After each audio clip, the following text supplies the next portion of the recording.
Bonjour à tous et à toutes, heureux de vous retrouver pour une nouvelle étude, basée toujours sur le thème « Il y a-t-il un Israël spirituel pour la fin des temps ?» Cette fois-ci, nous aborderons le sujet concernant la maison de Juda, qui sera représentée par les 144 000. Donc nous apporterons aujourd'hui les évidences, montrant par là que l'Éternel, à travers le rétablissement des 12 tribus, utilisera la maison de Juda pour pouvoir terminer le travail d'annoncer la bonne nouvelle de l'Évangile dans le monde entier. Ok? Donc, avant de commencer, nous allons bien entendu prier, mais avant tout, n'oubliez pas de partager, n'oubliez pas de liker, n'oubliez pas de vous abonner pour ceux qui ne l'ont pas fait, et n'oubliez pas surtout aussi de réécouter, de prendre des notes afin de bien comprendre le sujet. Donc, prenons la position pour la prière pour invoquer la présence de notre Dieu. Père éternel, nous voilà une fois de plus devant toi dans le but d'ouvrir ta parole. Nous te demandons ton Saint-Esprit qui nous conduise dans la vérité, qui nous instruise et que tu puisses toucher les cœurs de ceux qui entendront, qui écouteront ces études. Que tu puisses nous pardonner, nous assister, nous diriger, nous bénir et que toute la louange, l'honneur, la gloire, le règne et la puissance te soient rendus dès maintenant et pour toujours. Au nom de Jésus, nous t'avons prié. Amen. Amen. Donc, lors de notre étude sur les coïncidences providentielles, nous avons montré comment l'Éternel, à travers la prophétie biblique, rassemblerait ces 12 tribus. Pour cela, il nous a permis de comprendre que les 10 tribus qui avaient été dispersées à travers le monde sous le règne de l'Empire assyrien en 722 avant Jésus-Christ et qui, bien entendu, ne sont toujours pas réunies, sont représentées aujourd'hui par les églises évangéliques protestantes qui ont pris naissance durant les années de la Réforme. Ça, c'est concernant les 10 tribus. Et les deux autres tribus, Juda et Benjamin, qui ont subi la persécution au 1er siècle sous le règne de l'Empire romain à travers le général Titus, sont représentées par le mouvement adventiste du 7e jour. Donc nous voyons par là les 12 tribus regroupées dans les églises de la protestation. Ok ? Et c'est pour cette raison que l'Éternel, nous avons vu, a suscité ces églises chrétiennes protestantes ou encore églises dites de la Réforme pour rétablir la vérité. Vérité que possédait Israël d'antan dans le désert, ainsi que l'église apostolique qui a été détruite, qui a été foulée aux pieds par le système romain catholique, au point de les terrasser, de les anéantir, etc. Ce qui a valu aussi au peuple de Dieu de fuir dans le désert et qui fait que le monde aujourd'hui a connu ces vérités, comme nous le disions, de par le fait que les églises protestantes ont été établies par Dieu. Parce que si l'église catholique était restée maître du monde sans que l'Éternel ne suscite ces églises protestantes, vous imaginez bien que l'erreur aurait continué à être propagée et le monde serait dans la confusion totale. Puisque cette église, nous l'avons compris, dominait le monde. Et rappelez-vous que la mission d'Israël avait toujours été de combattre l'erreur et l'idolâtrie. Mais nous avons vu qu'à chaque fois que l'Éternel a essayé de rétablir le peuple à travers la vérité, en suscitant aussi des prophètes, qu'est-ce que l'ennemi a fait? L'ennemi n'est pas resté inactif une fois de plus. Et c'est ce qui a valu que, malgré la protestation qui avait commencé à travers ces églises, elles se sont laissées rattraper par la même idolâtrie qu'elles combattaient. Est-ce que vous nous suivez jusque-là? Ok? Donc, rappelez-vous, et notez bien ce point, que c'est ce qui a valu aux 10 tribus, premièrement, d'être dispersées. C'est qu'elles pratiquaient l'idolâtrie et servaient les Baals. Et c'est pour cette raison que l'Éternel avait envoyé Élie, le prophète. Rappelez-vous de cela aussi, d'accord? Et concernant les 2 dernières tribus, ça c'était pour les 10 tribus, hein, mais pour les 2 dernières tribus, c'est-à-dire Juda et Benjamin, qui ont donné naissance à Christ, elles se sont aussi détournées de lui. Donc nous voyons qu'il y a, à travers le type et l'antitype, les mêmes similitudes dans ces 2 cas-là. Ok? Il y a les mêmes similitudes à travers Israël, les 10 tribus types, les 10 tribus antitypes, les 2 tribus types, les 2 tribus antitypes. Ok?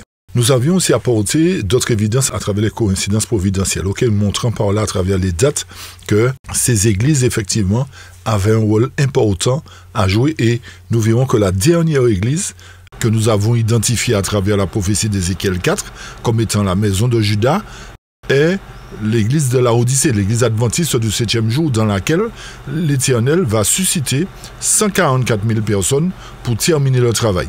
Donc, nous voyons que, en gros, toutes les églises de la Réforme ont un rôle à jouer concernant le rétablissement d'Israël. C'est ce moyen que Dieu a pourvu, en fait, pour rassembler ses fidèles. Le moyen des églises chrétiennes. Qui dit chrétien, dit Christ.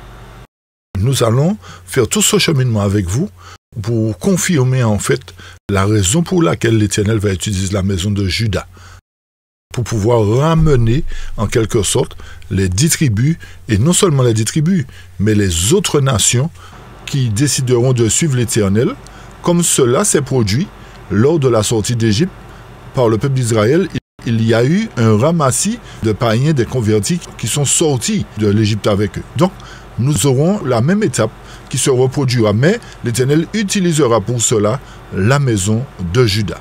D'accord? Pour terminer le travail final, pour achever la tâche que n'avaient pu accomplir les 12 tribus dans leur entièreté.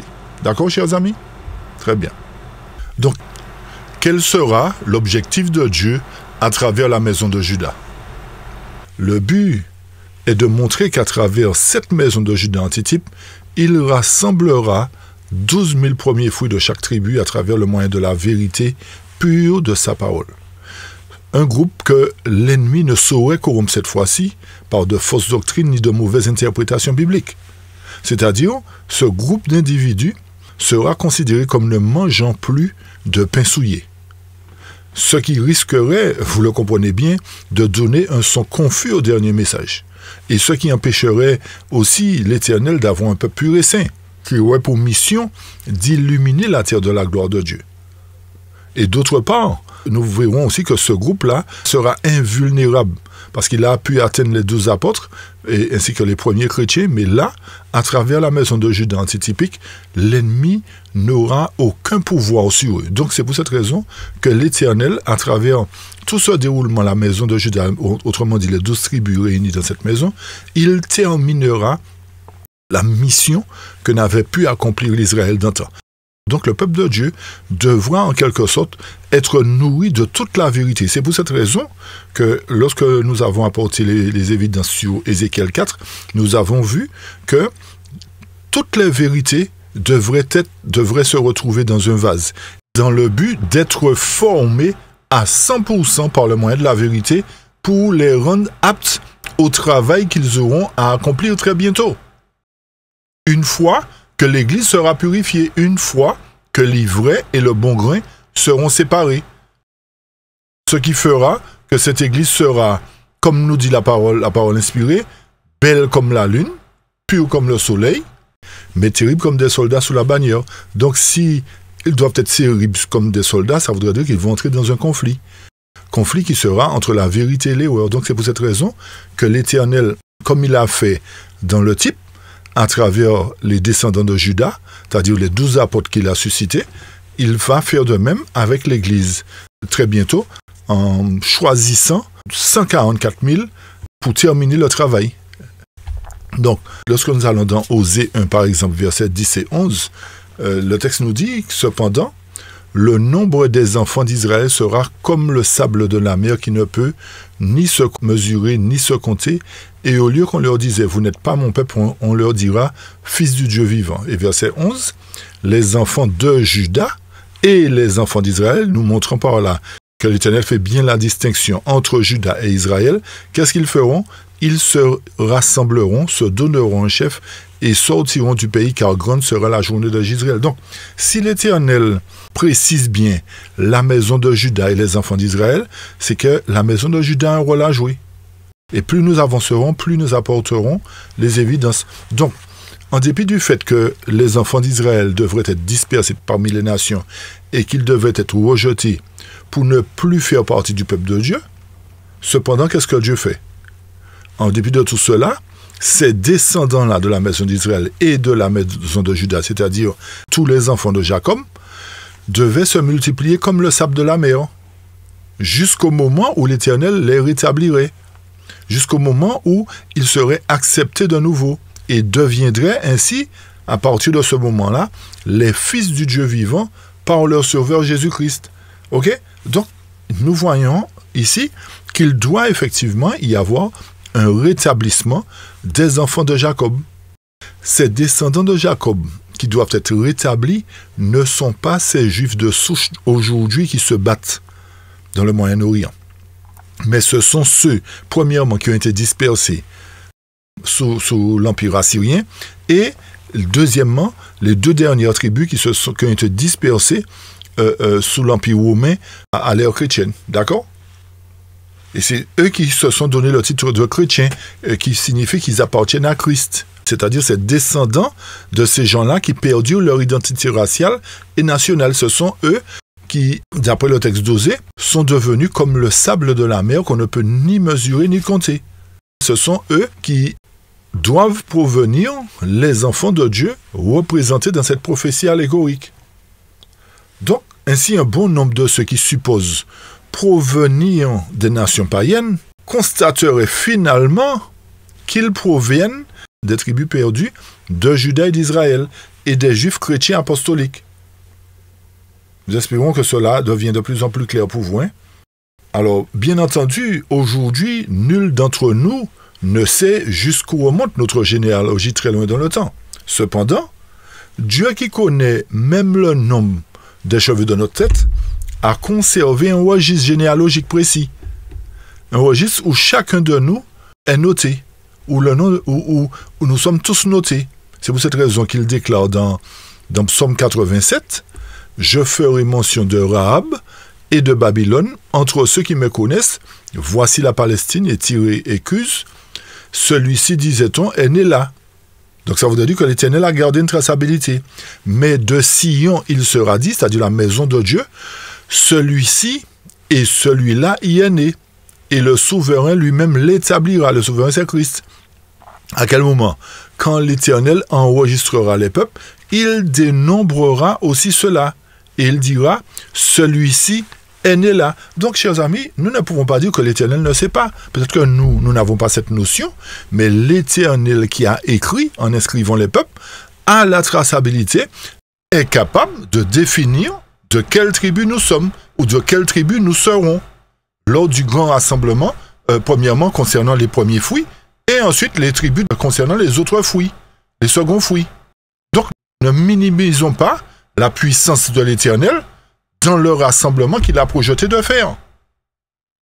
C'est véritablement un manque de foi de sous-estimer l'Éternel. C'est une manière de montrer, en quelque sorte, qu'il ne sera pas capable, en fait. Et c'est pour cette raison que nous spiritualisons les prophéties lorsque nous n'avons pas les réponses appropriées. Parce que nous n'étudions pas comme il faut. Et c'est ce qu'en fait que l'ennemi ne veut pas que nous comprenions. Il veut jeter le trouble sur le rétablissement des enfants de Dieu et empêcher à son peuple de comprendre la réalisation de sa promesse. Donc, quand nous revenons au verset 11, le texte nous dit, Osée 1 et 11, « Les enfants de Juda, remarquez bien, et les enfants d'Israël se rassembleront, se donneront un chef et sortiront du pays, car grande sera la journée de Jisraël. » Donc, il nous a dit clairement, à travers le verset 11, que dans les derniers jours, les saints de Dieu qui seront débarrassés de tout pécheur doivent se rassembler des quatre coins de la terre, puisqu'ils ont été dispersés aux quatre coins de la terre. Donc, ils s'organiseront sous la forme d'un gouvernement théocratique dont le David antitypique doit être le roi. Ok? C'est ainsi que, dans le temps de ces rois, d'après Daniel 2, le Dieu des cieux suscitera ce royaume qui ne sera jamais détruit. Et ce royaume ne passera point à un autre peuple. Qui dit royaume, dit un roi, un territoire et les sujets du royaume. Il ne peut pas y avoir de royaume sans sujet du royaume, c'est-à-dire sans peuple, sans population, sans roi, sans territoire. Est-ce que vous nous suivez? Et c'est pour cette raison que l'Éternel nous le confirme dans Daniel 2. Et même dans Osée 3, par exemple, versets 4 à 5, le texte nous dit « Car les fils d'Israël, c'est-à-dire les fils de Jacob, resteront beaucoup de jours sans roi, sans prince, sans sacrifice et sans statue et sans éphod ni téraphim. Ensuite, les fils d'Israël retourneront et chercheront l'Éternel leur Dieu, David le roi, et se tourneront avec crainte vers qui? Vers l'Éternel et vers sa bonté. À quel moment? À la fin des jours. Donc, nous sommes bien à la fin des jours. Alors, il y a de ceux qui vont interpréter pour dire oui, la fin des jours correspond au moment où les Juifs ont été persécutés, etc. Mais ça ne peut pas tenir la route, chers amis. Parce que le peuple d'Israël n'est pas revenu à ce moment-là. Les 12 tribus ne sont pas revenues à ce moment-là. Ok? Comprenons bien ce que nous dit la prophétie. Donc, on voit bien que c'est au moment où l'Éternel rétablira sa maison, toutes ses tribus. Mais, comme nous l'avons dit, il utilisera la maison de Juda pour cela. Donc, nous voyons que dans ces passages, une fois de plus, que les promesses, aussi clairement que les mots, ont un sens. Et qu'après la dispersion et la captivité, c'est-à-dire les nombreux jours, le peuple de Dieu qui a été dispersé doit en ces jours-là retourner dans sa terre, c'est-à-dire à la fin des temps. Et chercher, dans ce même laps de temps, l'Éternel leur Dieu David le roi. Donc par conséquent, ces fils de Dieu ne se trouvent pas parmi les Juifs incrédules d'aujourd'hui qui essaient de s'établir dans la terre promise de force, en éliminant tous ceux qui sont autour d'eux. J'espère que plus nous avançons, plus les choses deviennent claires. Donc nous voyons en quelque sorte que la prophétie est liée avec l'histoire et est liée avec ce qui se déroule aujourd'hui. Donc ça voudrait dire que les chrétiens ont pendant des siècles prêché le royaume de Dieu, mais la plupart d'entre eux ne savaient pas encore de manière claire, jusqu'à présent ne savent même pas jusqu'à présent de manière claire, si ce royaume doit être quelque chose d'aussi tangible que la terre elle-même, ou s'il s'agit de quelque chose de léger. Et c'est là que règne la confusion dans la tête de beaucoup. C'est-à-dire un royaume qui descend du ciel, etc. Oui, l'Éternel va descendre avec sa nouvelle cité du ciel. Mais avant même qu'il ne fasse cela, son peuple doit former un royaume de sacrificateurs. Pour quelle raison? Pour présenter la vérité au monde. Sinon, qui va la présenter? Qui va présenter cette vérité au monde? Il faut que le peuple de Dieu à qui il avait confié la mission puisse être rassemblé, puisse recevoir toute la vérité dans le vase, dans le but de terminer le travail. Donc tout ceci nous prouve, et nous allons, à travers les textes aussi que nous allons montrer, nous voyons que l'Éternel rassemblera bel et bien son peuple d'Israël. D'abord les premiers fruits des 12 tribus réunies de la maison de Juda, et ensuite le reste dans lequel on retrouvera la maison d'Israël, c'est-à-dire les 10 tribus, ainsi que les païens représentés par cette grande foule que personne ne peut compter, de toute nation, notez bien, de toute tribu, de tout peuple et de toute langue. Et ceci que nous le voulions ou pas, ou que nous le croyons ou pas. Donc ce rassemblement se fera pas par une volonté d'homme, mais par la volonté de Dieu. Parce que l'Éternel n'est pas un homme pour mentir. Et pour rassembler son peuple, il nous a montré comment il va le faire. Il va utiliser le moyen de la guerre pour éliminer non seulement ce faux Israël qui est là, c'est-à-dire cet Israël de souche qui se prétend être le peuple de Dieu. Et c'est là, au fait, qu'il nous faut bien comprendre aussi le paradoxe qui existe, chers amis, entre les deux Israël. Ou encore, on va parler de deux catégories d'Israël. Pour que vous puissiez bien comprendre, on va faire de cette manière-là. On va considérer qu'il y a deux catégories d'Israël. Une catégorie d'Israël, c'est-à-dire les 10 tribus premièrement qui ont été dispersées à travers le monde, et les deux autres tribus, Juda et Benjamin, qui ont produit les chrétiens. Ces deux catégories-là sont de souche. Mais, d'après l'histoire, vous savez qu'il y a une autre catégorie qui est toujours Israël de souche, mais qui a rejeté Christ. Et c'est eux que nous retrouvons aujourd'hui dans le Moyen-Orient qui prétendent préparer la venue de leur Messie. Donc nous avons deux types d'Israël, chers amis. La première catégorie, pour nous répéter, représentée par les 10 tribus qui ont été dispersées à travers le monde, et les deux autres tribus qui ont subi la persécution au 1er siècle. Pourquoi? Parce qu'ils sont devenus chrétiens. Ça, c'est la première catégorie que nous retrouvons à travers les églises de la protestation. Et nous avons aussi l'autre catégorie qui est toujours de souche, mais qui a rejeté Christ. Et c'est là qu'il y a la confusion, que le diable sème la confusion dans la tête des gens, particulièrement dans la tête des dirigeants évangéliques. Donc, lorsque nous avons tous ces éléments-là, nous ne pouvons pas nous perdre si nous suivons correctement la prophétie biblique, si nous prenons en compte tous les éléments que Dieu nous donne. Tandis que Dieu, lui, a son vrai peuple d'Israël, qui doit non seulement préparer la venue de son Messie, du vrai Messie, ou le retour du vrai Messie plus précisément, mais à la mission d'aller chercher les autres brebis de la maison d'Israël, c'est-à-dire les 10 tribus qui sont dispersées à travers le monde, qui ont perdu leur identité raciale, à travers ce qu'on appelle le grand cri. Donc nous voyons que les deux missions sont totalement différentes.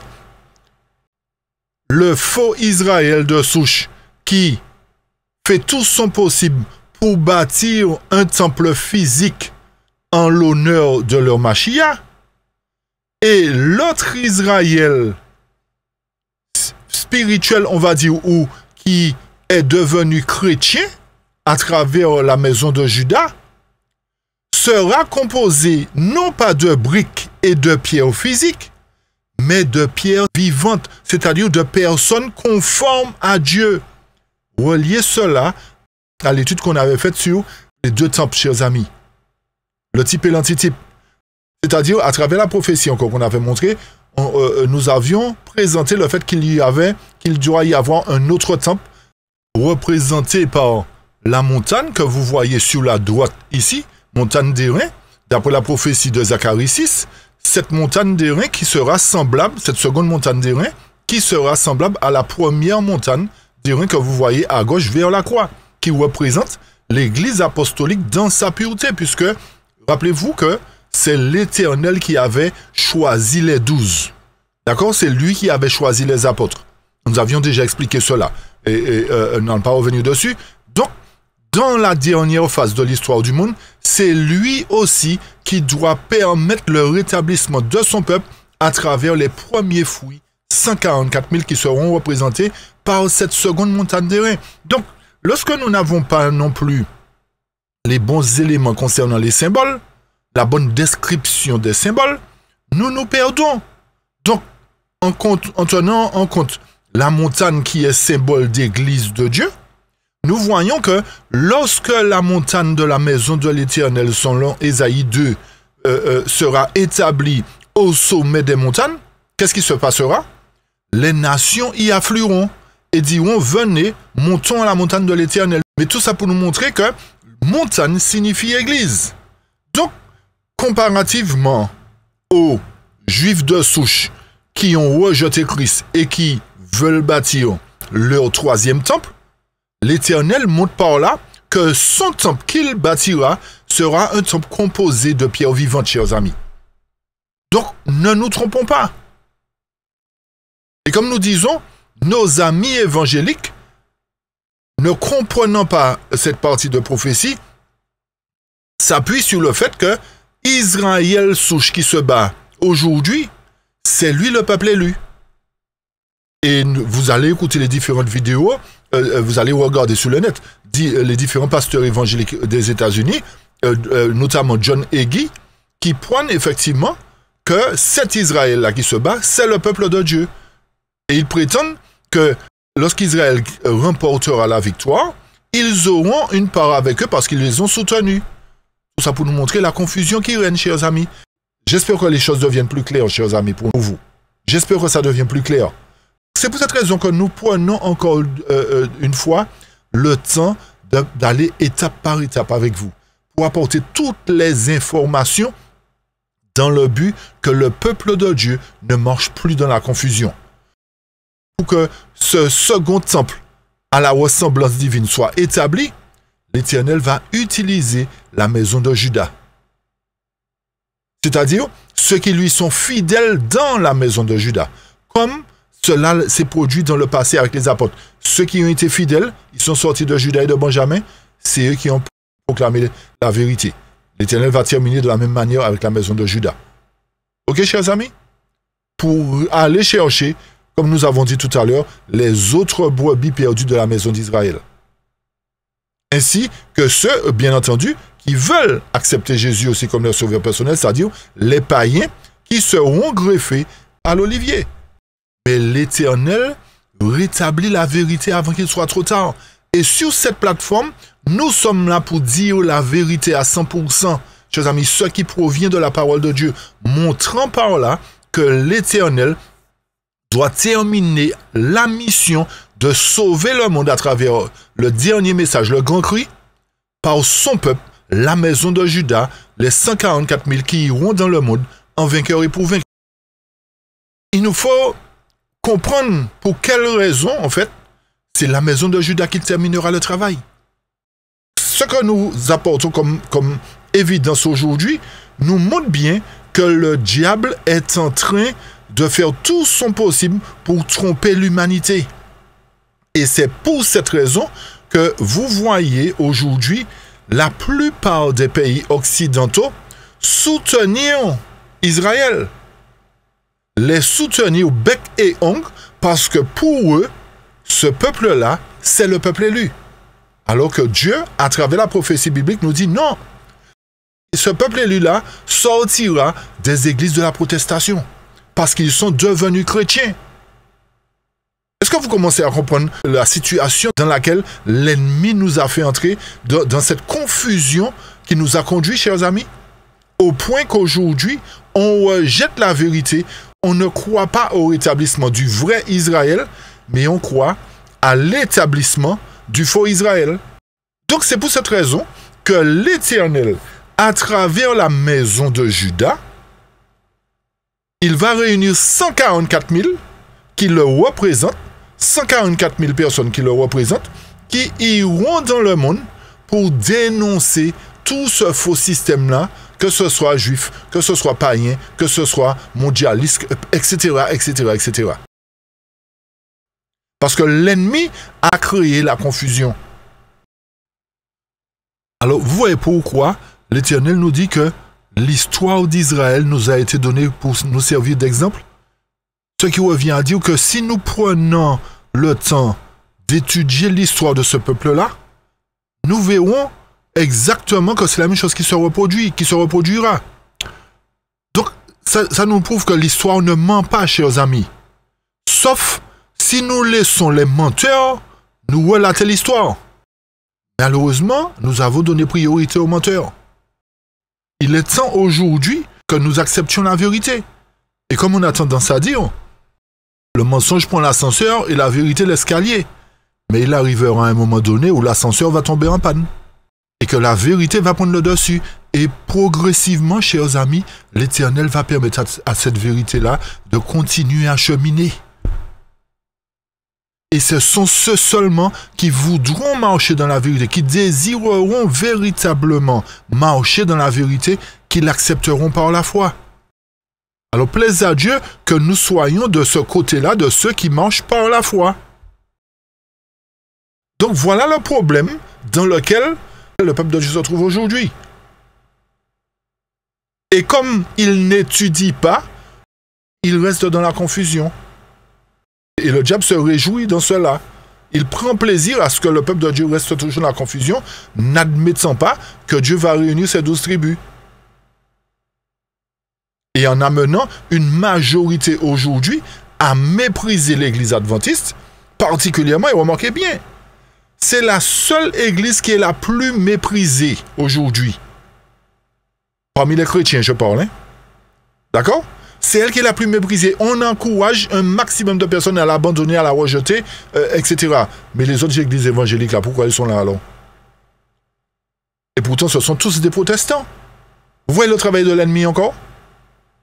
Parce qu'il sait, l'ennemi sait, que c'est dans cette église-là, à travers la prophétie d'Ézéchiel 4, que sortiront les futurs serviteurs de Dieu. Donc, quelle évidence avons-nous besoin encore, chers amis? Quelles sont les évidences que nous avons besoin encore? Si ce n'est pas suffisant, nous avons d'autres évidences, hein, chers amis. Il y a d'autres évidences. Nous allons les apporter tout à l'heure.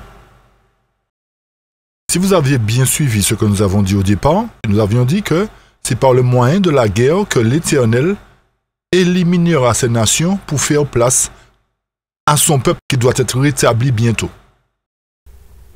Alors pourquoi l'Éternel doit utiliser le moyen de la guerre pour détruire ces nations qui l'ont rejeté? C'est dans le but de récupérer son territoire pour que ce lieu devienne une sorte de quartier général qui sera sur le mont Sion d'où sortira la vérité. C'est pour cette raison que l'Éternel, dans Apocalypse 14, nous dit que les 144 000 sont sur le mont Sion.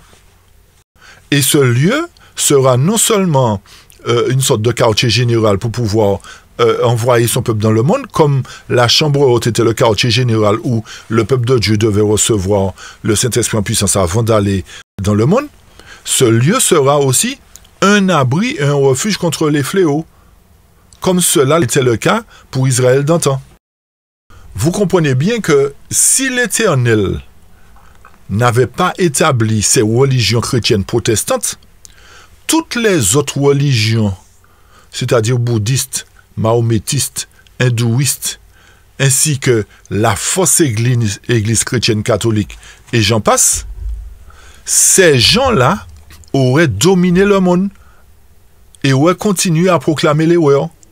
Donc il fallait que l'Éternel suscite des chrétiens, des gens qui marchent d'après ses recommandations, même si l'ennemi a essayé de les corrompre, pour pouvoir rétablir les vérités, afin que toutes ces autres religions-là, qui ne sont pas des religions provenant du christianisme, si l'Éternel n'avait pas fait ça, vous imaginez le chaos qui aurait régné sur la terre à travers tous ces mouvements-là. Donc l'Éternel, ne voulant pas que le chaos et que l'idolâtrie dominent sur toute la terre, a suscité ces chrétiens. Donc si nous n'avons toujours pas compris qu'en établissant les églises chrétiennes, que c'était le plan de l'Éternel pour rassembler ses enfants des 12 tribus, l'ennemi, lui, l'a compris. Puisqu'à la mort de leur leader, il a introduit de nouvelles personnes qui n'étaient pas plus converties que lui-même, afin d'abaisser le standard comme il l'a fait avec l'église primitive. Donc, il nous faut prendre le temps d'ouvrir le parachute de notre intelligence pour ne pas nous écraser par terre et pour ne pas éclabousser ceux qui sont là afin de les contaminer avec nos fausses théories. Ok? Donc, pour revenir sur notre sujet du Juda et d'Israël, rappelez-vous qu'Ézéchiel a divisé toute la maison d'Israël en deux. Et nous allons encore apporter à votre connaissance les différentes similitudes qui ont existé entre les deux. La maison d'Israël type, la maison d'Israël antitype, la maison de Juda type, la maison de Juda antitype. Lorsque nous parlons de Juda, c'est vrai que nous ne précisons pas Benjamin, mais Benjamin est là aussi. D'accord, chers amis, parce que certains nous font des réflexions. Oui, mais vous n'avez pas nommé Benjamin. Oui, mais on sait. Mais en disant Juda, puisque l'Éternel dit même qu'il vient de la maison de Juda. Donc c'est pour cette raison que nous répétons Juda, mais nous savons qu'il y a effectivement Benjamin qui est là. D'accord? Donc, faisons les rapports entre les deux. Rappelez-vous des 10 tribus. Elles aimaient se tourner vers l'idolâtrie, et malgré le fait que Dieu les interpellait, elles restaient toujours dans l'idolâtrie, ce qui a fait qu'elles ont été dispersées à travers le monde. Que se passe-t-il pour les églises chrétiennes évangéliques aujourd'hui? Elles restent dans l'idolâtrie. Pourquoi? En observant ce faux jour d'adoration, par exemple. Ça, c'est un fait. En rejetant le sabbat, en rejetant les principes établis par Dieu. D'autre part, lorsque nous comparons les 10 tribus dans le type aux églises évangéliques dans l'antitype, ces 10 tribus ont été présentées d'abord. Ils ont subi un schisme en premier. Donc, étant présentés d'abord, comme ayant suivi la mondanité, dans le cycle des 7 églises, dans l'antitype, les églises évangéliques viennent d'abord. Ensuite, les 2 tribus de Juda ont été présentées après. Et bien, dans la continuité aussi, l'église adventiste a été présentée après. Donc nous voyons encore les mêmes similitudes qui se répètent. Donc c'est pour cette raison que les églises évangéliques pensent qu'elles ont plus droit que l'église adventiste. Non. Parce que si nous comprenons bien la typologie, ce sont les 2 tribus, Juda et Benjamin, qui ont produit les apôtres. Donc, celle qui vient après, dans l'antitype, l'église adventiste, c'est elle qui produira les 144 000. Analysons bien ce que l'Éternel veut nous faire comprendre ici, chers amis.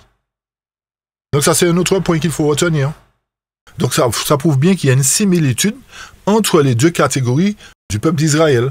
Et c'est pour cette raison que nous avons l'assurance que les églises de la Réforme sont mises en place par Dieu pour rassembler, premièrement, les 10 tribus, et deuxièmement, les 2 autres tribus restantes, dans laquelle il va inclure 12 fois 12 000, c'est-à-dire 144 000, ce qui peut paraître anormal, puisque c'est 2 tribus, Juda et Benjamin.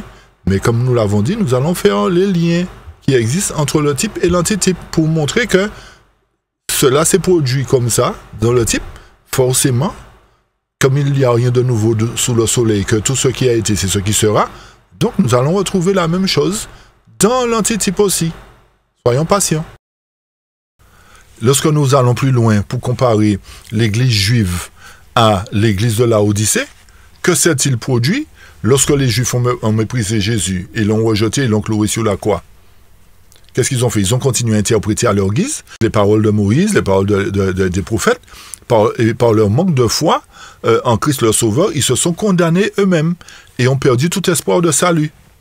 Et bien de même, l'église adventiste, qui est un symbole de l'église juive premièrement, c'est pour cette raison que j'ai dit premièrement tout à l'heure, elle a reçu aussi toutes les parcelles de vérité, et à travers les différentes céréales, qu'est-ce qu'elle a fait? Elle a tout mis dans le vase, mais qu'est-ce qui s'est passé?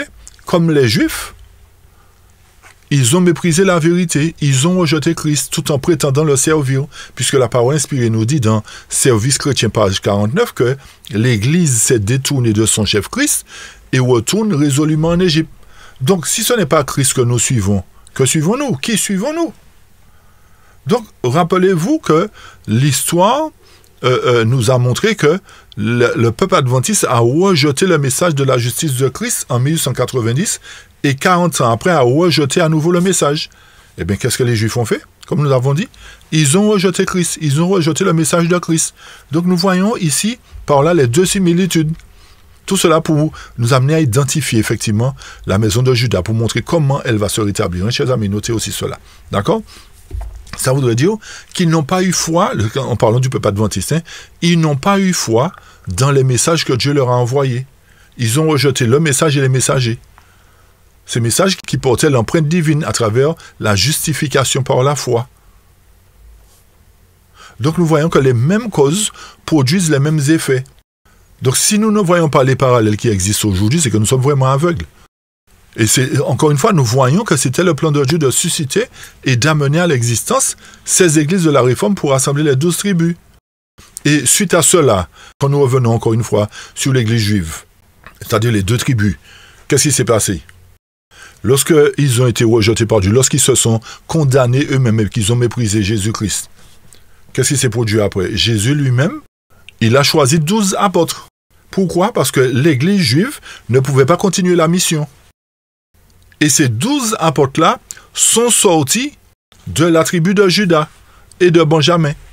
Donc de même, pour l'Israël antitype, c'est-à-dire lorsque l'Éternel rassemblera son peuple, il fera la même chose du fait que l'Église adventiste a rejeté les 2 messages, le message de la justification par la foi en 1890 et en 1930.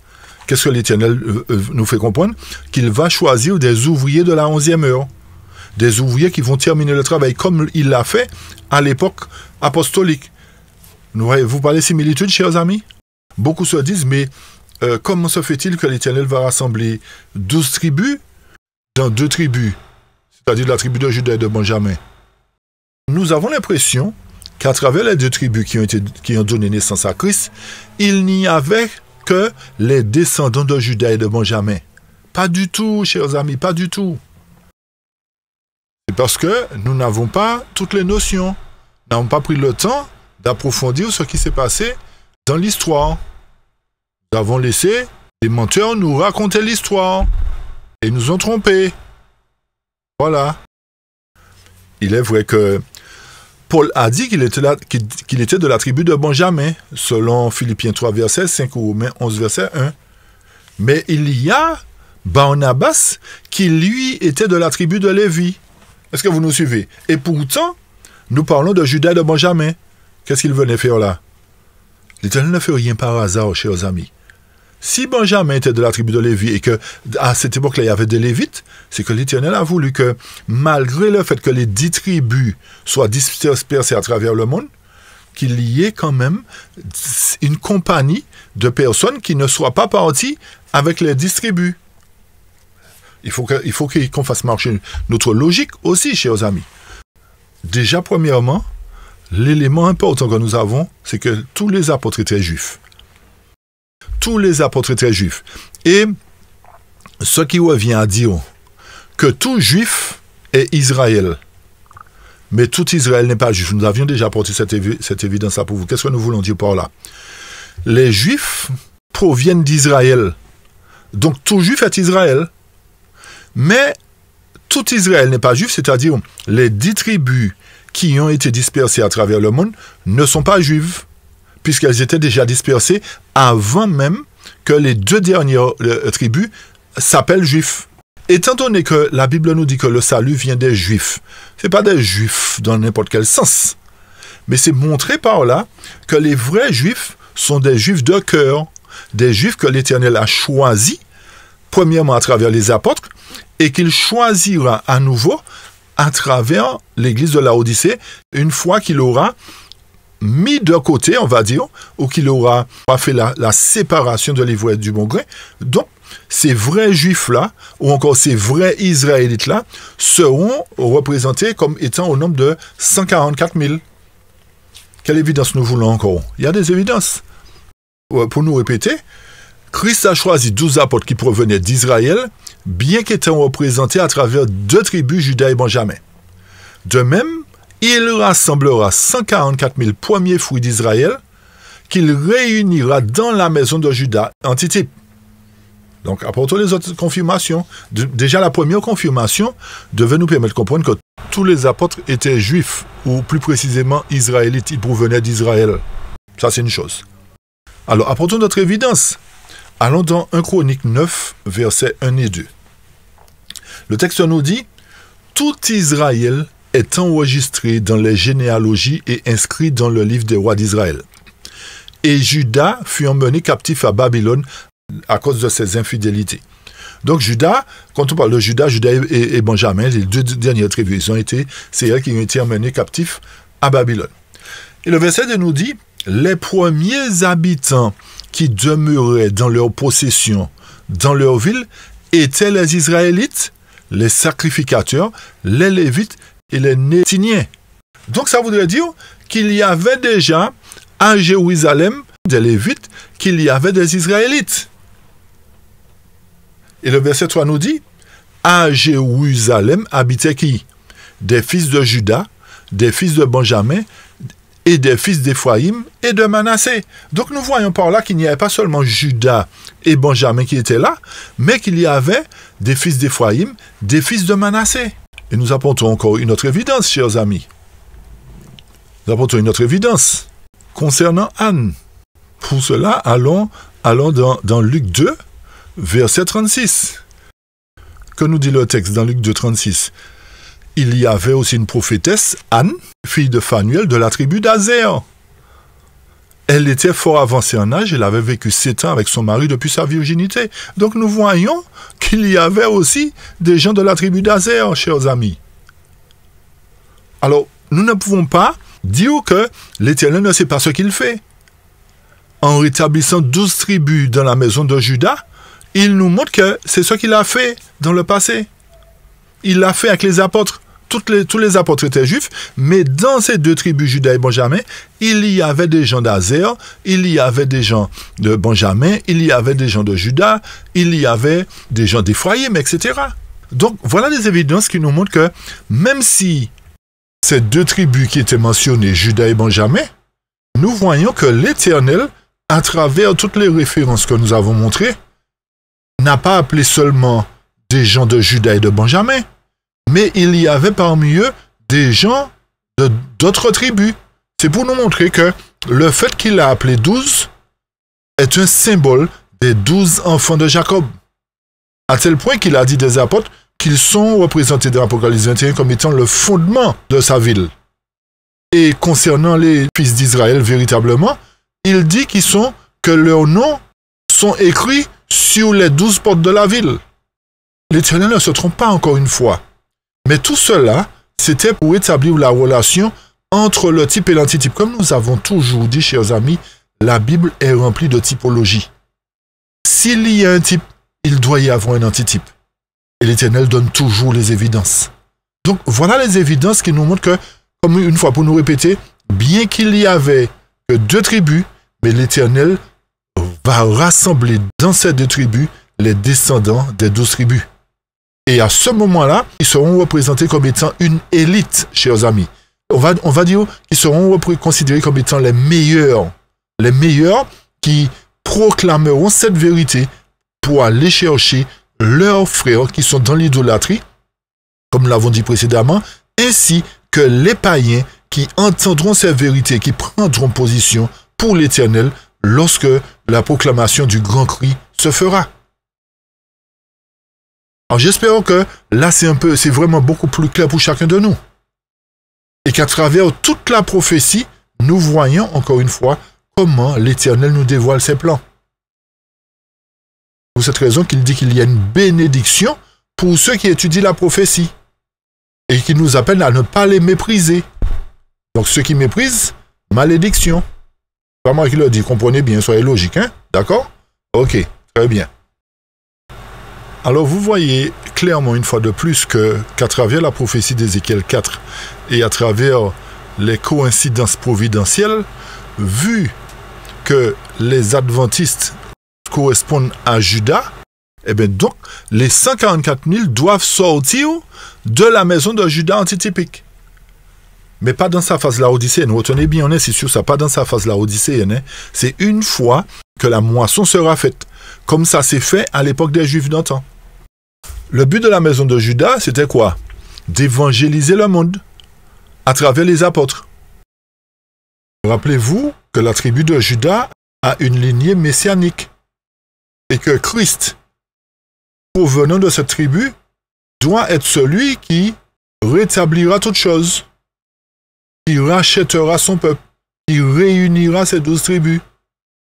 Et c'est pour cette raison que Genèse 49, verset 10 nous dit que le sceptre ne s'éloignera point de Judas, ni le bâton de commandement d'entre ses pieds, jusqu'à ce que vienne le Shiloh, ou celui à qui il appartient, et à lui obéira les peuples. Donc Jésus est venu, il est venu de la tribu de Judas, donc c'est dans cette même tribu de Judas, ses descendants, qu'il rassemblera les derniers dispersés d'Israël qui se retrouveront dans cette maison. Donc c'est une prophétie messianique annonçant que l'Éternel viendra de Juda et que dans ce même Juda, il rétablira les 12 tribus. Donc il existe bel et bien un lien entre la restauration de la tribu de Juda et la mission finale du peuple de Dieu. Et nous trouvons cela dans Ézéchiel 37, par exemple, versets 15 à 28, où nous n'allons pas le lire, mais l'Éternel nous parle de 2 bâtons, c'est-à-dire Juda et Éphraïm, c'est-à-dire Israël, qui seront réunis. Donc, si nous ne tenons pas compte de ces prophéties, effectivement, nous n'allons pas comprendre le rétablissement de la maison de Juda. Mais l'Éternel doit les réunir, mais avant qu'il les réunisse, il va choisir Juda, comme nous l'avons dit, pour pouvoir aller chercher les brebis perdues de la maison d'Israël. Vous comprenez pourquoi brebis perdues? Parce qu'ils se sont éloignés de la bergerie. Donc pour les rétablir, l'Éternel suscite la maison de Juda, montrant par là que le bâton de direction est et restera entre les mains de Juda.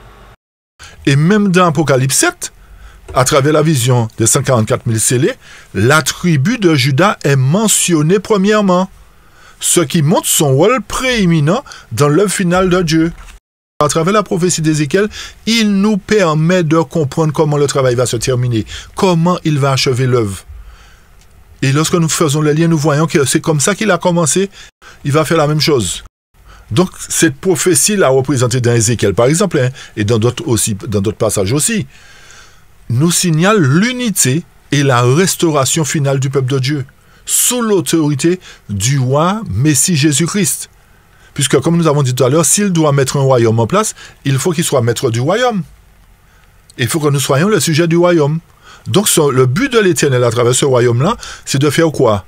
D'anéantir tous les royaumes. Mais il le fera à travers la prédication de l'Évangile. Il ne le fera pas de force, comme le fait ce faux Israël de souche, comme nous l'avons montré tout à l'heure. Vous comprenez le travail? Donc, nous voyons que l'ennemi essaie de forcer les choses, mais l'Éternel nous dit non, c'est par le moyen de la vérité que je vais toucher le peuple, je vais toucher le monde. Et dans Ésaïe 5, verset 7, il nous dit que la vigne de l'Éternel, c'est la maison d'Israël, et les hommes de Juda, c'est le plan qu'il chérissait. Donc l'Éternel a toujours chéri Juda, chers amis. C'est pour cette raison qu'il est venu de la tribu de Juda. Et lorsque nous poursuivons dans Zacharie 10, il nous dit quoi? Que ma colère s'est enflammée contre les pasteurs et je châtierai les boucs. Pour quelle raison? Car l'Éternel a visité son troupeau. Quel troupeau? La maison de Juda, chers amis. Et que fera-t-il de la maison de Juda? Il en fera comme son cheval de gloire dans la bataille. Rappelez-vous que l'église sera belle comme la lune, pure comme le soleil, mais terrible comme les soldats sous la bannière. Donc, pour qu'il puisse accomplir la mission, c'est avec la maison de Juda qu'il va l'accomplir. Encore une fois, si nous continuons à mépriser les églises de la Réforme, disant que il ne doit pas y avoir d'église, ça c'est invention d'homme, c'est-à-dire que nous nous laissons conduire par l'ennemi. Et lorsque nous poursuivons dans Zacharie 10, remarquez bien ce que Zacharie 10 nous dit, hein, chers amis. Hein. La colère de l'Éternel s'est enflammée contre les pasteurs, c'est-à-dire les gens qui devaient conduire le troupeau, mais qui ne les conduisent pas. Et qu'est-ce qu'il va faire? Il va châtier les boucs. Les boucs, ce sont des méchants. Pourquoi? Car l'Éternel visite son troupeau. Et lorsqu'il visite son troupeau, il se rend compte que les pasteurs ne sont pas en train de faire ce qu'il faut. Quand vous allez relire le verset 1 et 2, vous allez vous rendre compte qu'ils mangent la nourriture de troupeau. Ils s'engraissent de la nourriture de troupeau. Donc l'Éternel dit, je ne peux pas continuer ce travail avec ces gens-là. Je vais moi-même prendre soin d'eux. Et c'est pour cette raison que, comme il a appelé 12 apôtres, il choisira aussi 144 000, toujours de la maison d'Israël, qu'il rétablira pour pouvoir terminer le travail. Et il fera comme son cheval de gloire dans la bataille. Et le verset 4 nous dit, de lui sortira l'angle, de lui le clou, de lui l'arc de guerre, de lui sortiront tous les chefs ensemble, de la maison de Juda encore. Ils seront comme des héros, foulant dans la bataille la boue des rues. Ils combattront. Pourquoi? Parce que l'Éternel sera avec eux. Qui c'est? La maison de Juda. Et ceux qui seront montés sur des chevaux seront couverts de honte. Verset 6. Si nous n'avons pas compris le verset 3, il nous dit quoi? Il nous apporte une confirmation. Je fortifierai qui? La maison de Juda. Et je délivrerai la maison de Joseph. Qu'est-ce que je ferai avec eux? Je les ramènerai. Pourquoi? Car j'ai compassion d'eux. Et ils seront comme si je ne les avais pas rejetés. Donc ça nous prouve, effectivement, qu'à un moment donné, suite à leur désobéissance, l'Éternel les a rejetés. Et il dit, car je suis l'Éternel leur Dieu, je les exaucerai. Donc, c'est pour cette raison que Paul, lui, il soupire. Il soupire, Paul. Il dit qu'il espère. C'est pour cette raison qu'il nous dit dans Acte 26, c'est un texte que nous avons déjà lu, mais qui est important pour nous aujourd'hui. Maintenant, je me tiens debout et je suis jugé pour l'espérance de la promesse que Dieu a faite à nos pères. Cette promesse, nos 12 tribus l'espèrent. Elles qui servent Dieu jour et nuit. Donc, Paul, qui dans le Nouveau Testament nous apporte ces évidences-là, nous montre que lui, il sait que les 12 tribus soupirent. Il sait que l'Éternel doit rétablir sa promesse à travers les 12 tribus. Donc, il ne peut qu'espérer. Et il est jugé par rapport à ça. Comme nous, aujourd'hui, nous sommes jugés parce que nous proclamons ces vérités, disant que l'Éternel doit rétablir son peuple. Donc, nous sommes dans la même condition que Paul, où nous sommes jugés par rapport à cette promesse que nous proclamons, où l'Éternel doit rétablir son peuple, chers amis. Comment ne pas comprendre encore? Même Jacques, il avait salué les 12 tribus, nous n'allons pas revenir dessus. Mais c'est évident. C'est évident. Et que nous poursuivons encore dans Joël 3. Joël 3, versets 16 à 21. Qu'est-ce qu'il nous dit? De Sion, l'Éternel rougit. Où sera-t-il avec les 144 000? Sur la montagne de Sion. De Jérusalem, il fait entendre sa voix. Les cieux et la terre sont ébranlés. Est-ce que les cieux et la terre ont été ébranlés à l'époque juive, à l'époque d'Israël d'antan? Non, chers amis. C'est vrai que l'Éternel s'est manifesté sur la colline, la montagne de Sinaï. Mais ce n'est pas ce que le texte nous dit là. Il nous dit quoi? Lorsque les cieux et la terre seront ébranlés, mais l'Éternel est un refuge pour son peuple, un abri pour qui? Les enfants d'Israël. Verset 17. Et vous saurez que je suis l'Éternel, votre Dieu, résidant à Sion, à cette montagne. Jérusalem sera sainte. Est-ce que Jérusalem est sainte aujourd'hui? Et les étrangers n'y passeront plus. Donc nous avons des évidences, mais nous n'avons pas la foi pour y croire. En ce temps-là, c'est-à-dire à quel temps? Lorsque l'Éternel rougira de Sion, lorsque son peuple sera en sécurité, Le mou ruisselera des montagnes, le lait coulera des collines. Le lait, c'est la parole de Dieu, encore une fois de plus. C'est pas du lait physique. Il y aura de l'eau. L'eau, c'est la vie, toujours la parole de Dieu. Il y aura de l'eau dans les torrents de Juda, chers amis, parce que c'est Juda qui va proclamer l'évangile. Une source sortira aussi de la maison de l'Éternel et arrosera la vallée de Sittim.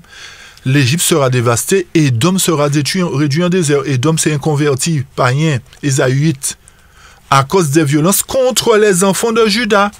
Comment ne pas comprendre, chers amis?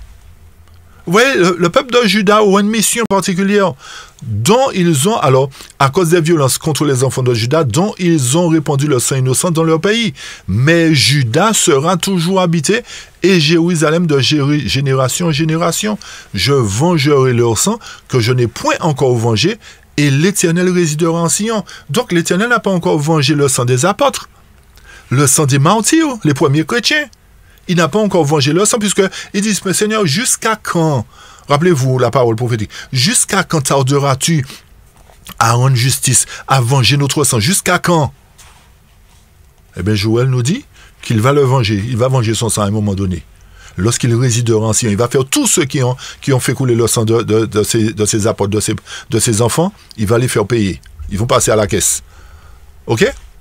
Et poursuivons dans Zacharie. Tout ça, ce sont des évidences pour nous montrer que l'Éternel va utiliser la maison de Juda, chers amis. Qu'est-ce qu'il va faire au verset 2? Et Zacharie 12, à partir du verset 2. « Voici, je ferai de Jérusalem une coupe d'étourdissement pour tous les peuples d'alentour. » Et aussi pour qui? Juda, dans le siège de Jérusalem. « En ce jour-là, je ferai de Jérusalem une pierre pesante pour tous les peuples. Tous ceux qui la soulèveront seront meurtris. Et toutes les nations de la terre s'assembleront contre elle. » Nous n'allons pas entrer dans tous les détails, mais c'est pour vous dire que la maison d'Israël, le peuple de Dieu, représenté par la maison d'Israël, sera comme une pierre pesante. Personne ne pourra soulever cette pierre-là. Et qu'est-ce qu'il va faire l'Éternel au verset 4? En ce jour-là, c'est-à-dire lorsqu'il fera de Jérusalem une coupe d'étourdissement pour tous les peuples d'alentour et aussi pour Juda dans le siège de Jérusalem, il frappera d'étourdissement tous les chevaux et de délire ceux qui les montent. Mais qu'est-ce qu'il va faire? Mais j'aurai les yeux ouverts sur quelle maison? La maison de Juda. Quand je frapperai d'aveuglement tous les chevaux de peuple. Pourquoi il dit pas sur tout Israël, chers amis? C'est parce que la maison de Juda, rappelez-vous que le bâton ne s'éloignera pas de Juda, le bâton de commandement. Le verset 5 nous dit, « Les chefs de Juda diront en leur cœur, les habitants de Jérusalem sont notre force par l'Éternel des armées, leur Dieu. » Quelle évidence avons-nous besoin encore, chers amis? On poursuit au verset 6, puisque ça ne nous suffit pas.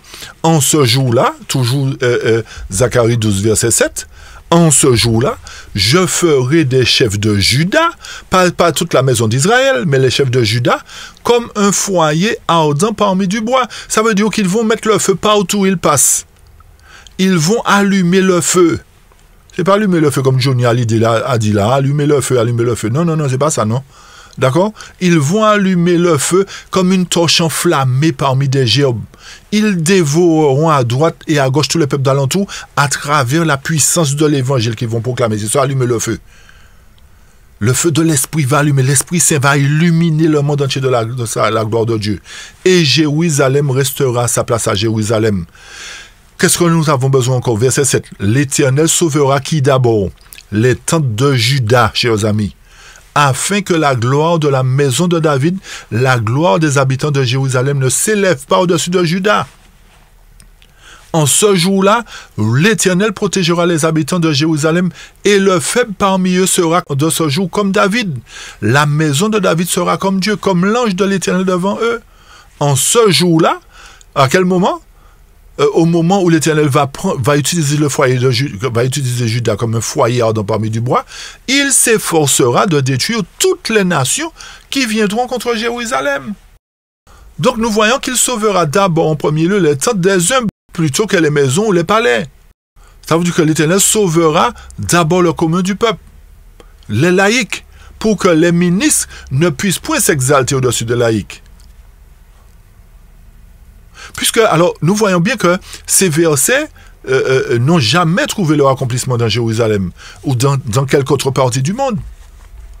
Donc manifestement, l'accomplissement de ces prédictions sont encore dans le futur. Et puisque le travail que nous faisons aujourd'hui n'est soutenu par aucun homme, et puisque Dieu nous a conduits tout le long du chemin aussi sûrement qu'il a fait pas à pas pour les mouvements de l'Exode selon la direction de la Providence, et puisque nous sommes également le seul peuple qui a reçu le message du rétablissement de la maison de David et de la restauration de toutes choses, selon Marc 9, verset 12, nous sommes par conséquent appelés la future maison de David aussi. Est-ce que vous nous suivez? Donc, on ne peut pas échapper à cette conclusion que le temps pour l'accomplissement de cette prophétie est très proche. C'est pour cette raison que nous ne cessons d'annoncer ces événements et nous ne cessons de claironner cela à travers la Odyssée. Donc, nous voyons que l'Éternel ne fait rien par hasard encore. Il nous donne tout cela pour notre instruction, pour nos propres besoins présents et spéciaux. Donc, ce que l'Éternel veut que nous fassions, il nous donne déjà la marche à suivre, afin que nous puissions faire cela correctement et que toutes les choses soient rapidement rétablies. Et ce que nous avons lu dans Zacharie, nous trouvons la même chose dans Jérémie, hein, chers amis. Jérémie 31, verset 31-34, il dit « Voici les jours viennent, dit l'Éternel, où je ferai avec la maison d'Israël, la maison de Juda, une alliance nouvelle.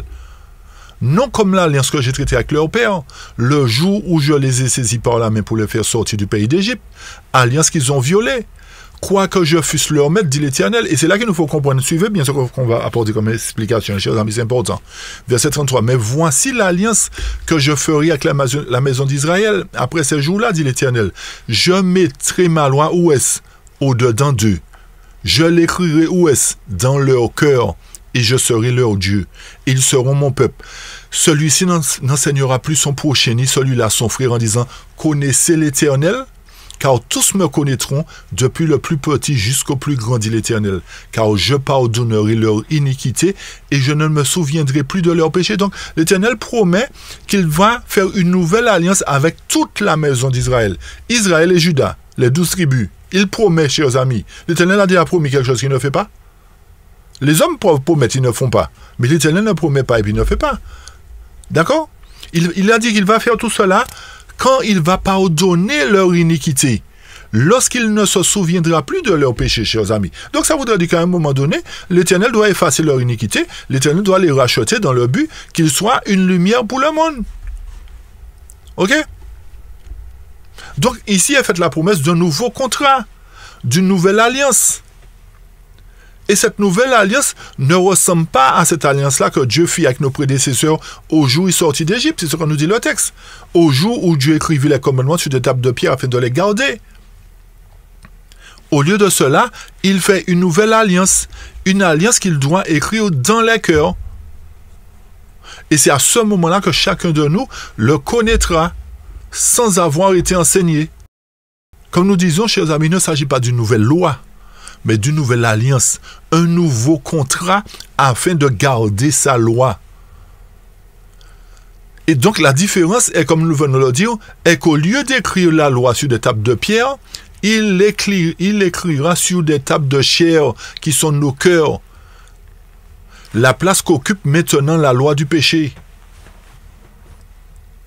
Donc cette alliance, vous le voyez, doit être contractée à la fois avec la maison d'Israël et la maison de Juda, c'est-à-dire avec tout le peuple de Dieu. Mais d'abord, il va commencer par Juda.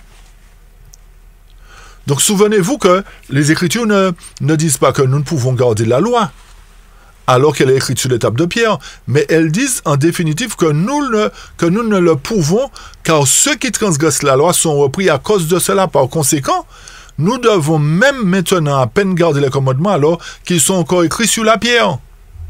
Vous nous suivez? Donc, par commodité, qu'est-ce qui se passe? La majeure partie des chrétiens souhaiterait que la loi soit abolie. Et certains croient qu'elle a été abolie. Bien que la seule loi qui a été abolie soit la loi cérémonielle, la loi des sacrifices, l'ombre de l'agneau de Dieu. Et c'est ce que nous ne cessons de dire, chers amis. Donc c'est pour cette raison, beaucoup souhaiteraient que ça soit aboli. Non, mais l'Éternel a dit non, je ne l'ai pas aboli. Mais cette fois-ci, je vais l'aggraver dans leur cœur. Donc s'il est grave, cette même loi-là dans notre cœur, c'est que c'est pour nous montrer que la loi a sa raison d'être, chers amis. Et lorsqu'il établira son alliance, nous allons dans Hébreu. Nous avons lu Jérémie, mais nous allons dans Hébreu 8. Mais voici l'alliance que je ferai avec la maison d'Israël après ces jours-là, dit le Seigneur. Je mettrai mes lois dans leur esprit. Je les écrirai dans leur cœur.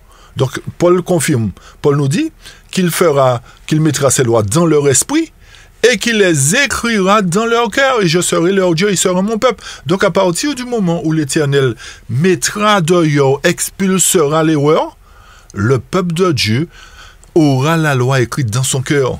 Et à partir de ce moment-là, regardez bien le verset 11, la similitude avec Jérémie 31.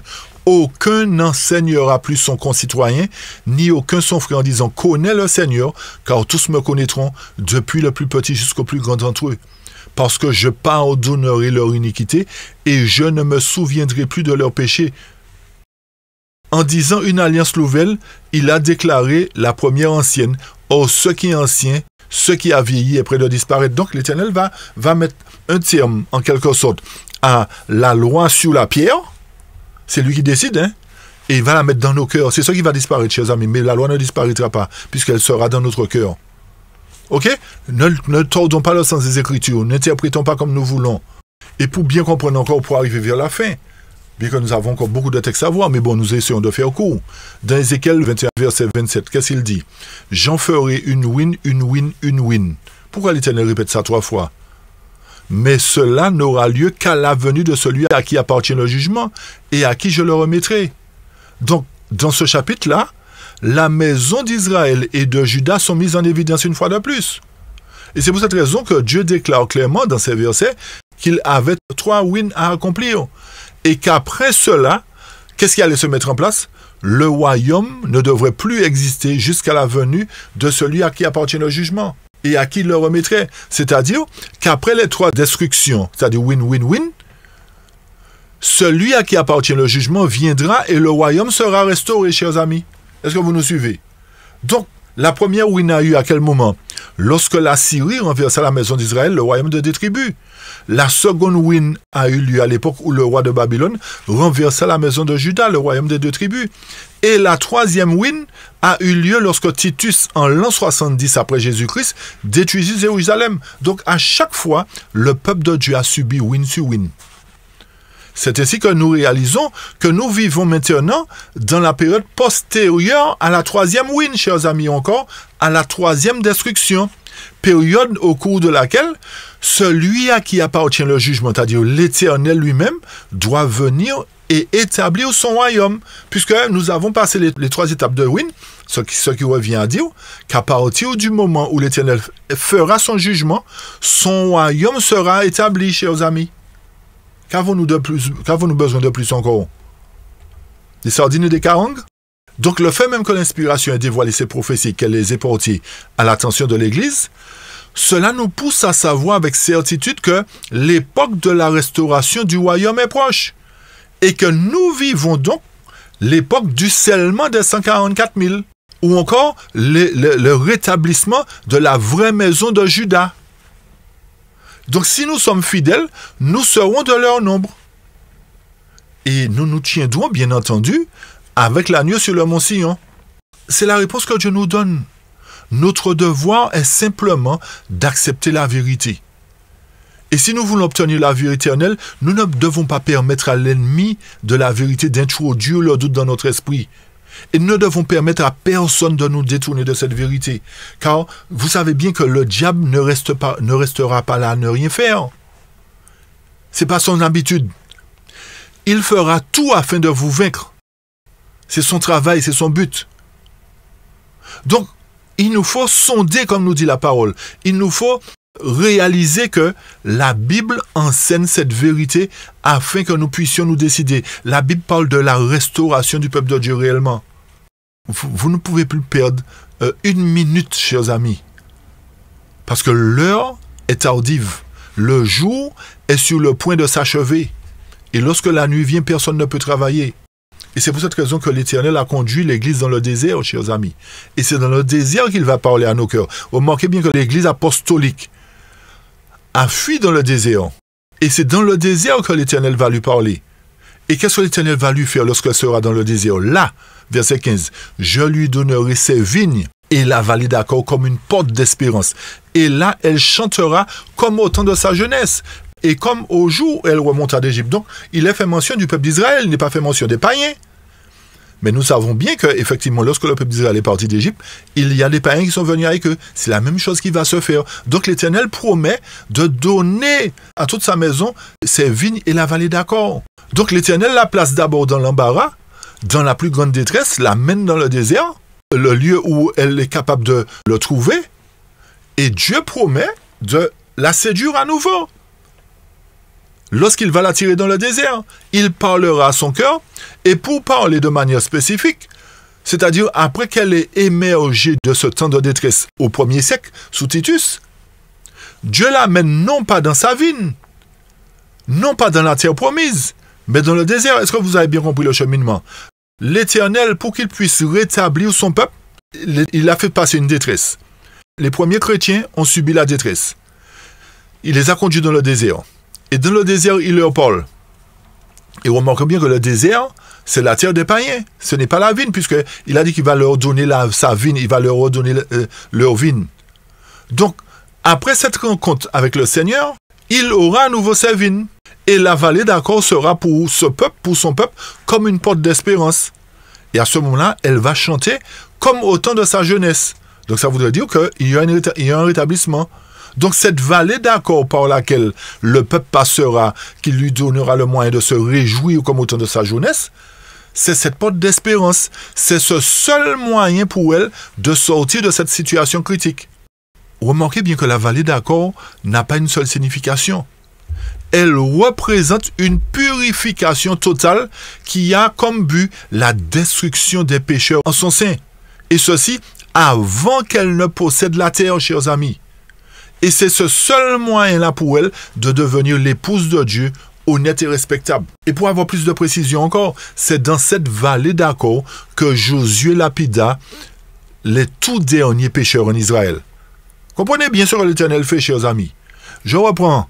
C'est dans cette vallée d'Achor que Josué lapida les tout derniers pécheurs en Israël, c'est-à-dire Achan et toute sa maison. Et c'est alors à ce moment-là, et seulement à ce moment-là, qu'Israël a pu s'emparer de la terre promise, c'est-à-dire la vigne. Donc, une purification comme celle-là, c'est l'unique porte d'espérance pour l'Église, chers amis. C'est l'unique porte d'espérance. Si l'Éternel ne fait pas une séparation, le peuple ne pourra pas retourner dans son territoire. Le peuple ne pourra pas profiter de ses vignes. Mais l'ennemi qui veut nous tromper, nous fait croire et fait le peuple évangélique se focaliser sur l'Israël souche qui est là, mais le faux Israël souche qu'il a rejeté. Est-ce que vous nous suivez, chers amis? Donc l'Éternel nous montre que pour que son peuple soit rétabli, il va d'abord provoquer une séparation qui sera semblable au moment où Josué a lapidé les derniers pécheurs en Israël. Ce sera le moyen pour l'Éternel de lapider, de détruire les faux chrétiens, les Achans qui sont là, tous les vrais. En fait, il va les détruire pour mettre en évidence la vraie maison d'Israël, chers amis. Plus précisément, la maison de Juda. Et à ce moment-là, le peuple de Dieu recevra la bénédiction promise. Ok, chers amis? Donc, voilà ce qu'il fallait retenir. Voilà ce qu'il fallait comprendre, chers amis, par rapport à la maison de Juda, représentée par les 144 000.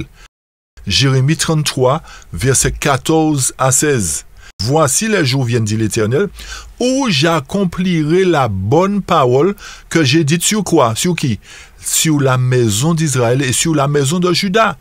En ces jours et en ce temps-là, je ferai éclore à David un germe juste. Il pratiquera la justice et l'équité dans le pays. » Verset 16. En ces jours-là, qui c'est qui sera sauvé? Juda sera sauvé. Jérusalem aura la sécurité dans sa demeure. Et voici comment on l'appellera. Comment? L'Éternel, notre justice, chers amis. Donc, tant que la maison de Juda n'est pas restaurée, n'est pas sauvée, la maison d'Israël ne peut pas l'être non plus. Mais l'Éternel a dit qu'il va accomplir la bonne parole qu'il a dite sur les deux maisons. Et lorsque cela sera fait, on appellera cette demeure-là l'Éternel notre justice. L'Éternel notre justice. Et nous poursuivons, nous revenons dans Jérémie 33, mais cette fois-ci au verset 7. Il nous dit quoi? Je ramènerai les captifs de Juda et les captifs d'Israël. Pourquoi il dit ramener? Parce qu'ils ont été dispersés. Et je les rétablirai comme autrefois. Je les purifierai de toutes les iniquités qu'ils ont commises contre moi. Je leur pardonnerai de toutes les iniquités par lesquelles ils m'ont offensé, par lesquelles ils se sont révoltés contre moi. Cette ville sera pour moi un sujet de joie, de louange et de gloire parmi toutes les nations de la terre, qui apprendront tout le bien que je leur ferai, chers amis. Comment nous pouvons-nous mépriser les promesses de l'Éternel? Comment pouvons-nous rejeter et symboliser tout cela ou spiritualiser tout cela à chaque fois? Elles seront étonnées et émues de tout le bonheur et de toute la prospérité que je leur accorderai. C'est le futur. Donc, chers amis, voilà ce qu'il fallait retenir sur cette 10e partie de l'Israël spirituel. Nous avons encore plus de confirmation, plus d'assurance que l'Éternel rétablira bel et bien les 12 tribus. Mais qu'avant qu'il ne rétablisse les 10 tribus qui sont dans l'idolâtrie, il utilisera la maison de Juda, qui est le bâton de commandement, pour que cette maison de Juda, cette église purifiée, puisse aller dans le monde en vainqueur et pour vaincre, faire face à la bête et à son image, faire face à l'ennemi en proclamant la vérité pure de la parole de Dieu. Et c'est cette vérité qui renversera tout le système. Chers amis, plaise à Dieu que, à travers le peu de temps qui nous reste de la journée symbolique, de la journée prophétique, avant que la nuit tombe, avant que la grande guerre ne s'éclate, puissions-nous prendre position pour la vérité avant qu'il ne soit trop tard. Pendant 120 ans, nous réapprêchons. Pendant plusieurs années, nous proclamons aussi la vérité. L'ennemi est en train de combattre, l'ennemi est en train de troubler votre esprit pour vous empêcher d'accepter cette vérité. Mais sachez bien une chose, chers amis, qu'en rejetant cette part de vérité, ce message de l'autre ange, vous rejetez en quelque sorte la pluie de l'arrière-saison que l'Éternel a envoyée pour nous. Et sans cette pluie de l'arrière-saison, il ne saurait y avoir de maturité du grain. Donc tous ceux qui acceptent ce message, qui acceptent cette vérité, qui acceptent cette pluie de l'arrière-saison, sont ceux qui seront prêts pour le souper des noces de l'agneau. Sont ceux qui seront dans la salle de noces avec l'agneau. Ces gens ne seront pas considérés comme les vierges folles qui n'ont pas eu suffisamment d'huile, qui n'ont pas eu suffisamment d'instruction. Alors que Dieu continue à nous conduire, que Dieu continue à nous fortifier dans la vérité, que Dieu continue à se révéler à nous et que nous puissions nous laisser modeler par lui afin que nous fassions partie de cette maison d'Israël. Donc, alors que l'Éternel nous aide une fois de plus et qu'il nous garde et que son nom soit glorifié, exalté et béni, et nous vous disons à bientôt, chers amis. Amen. Amen.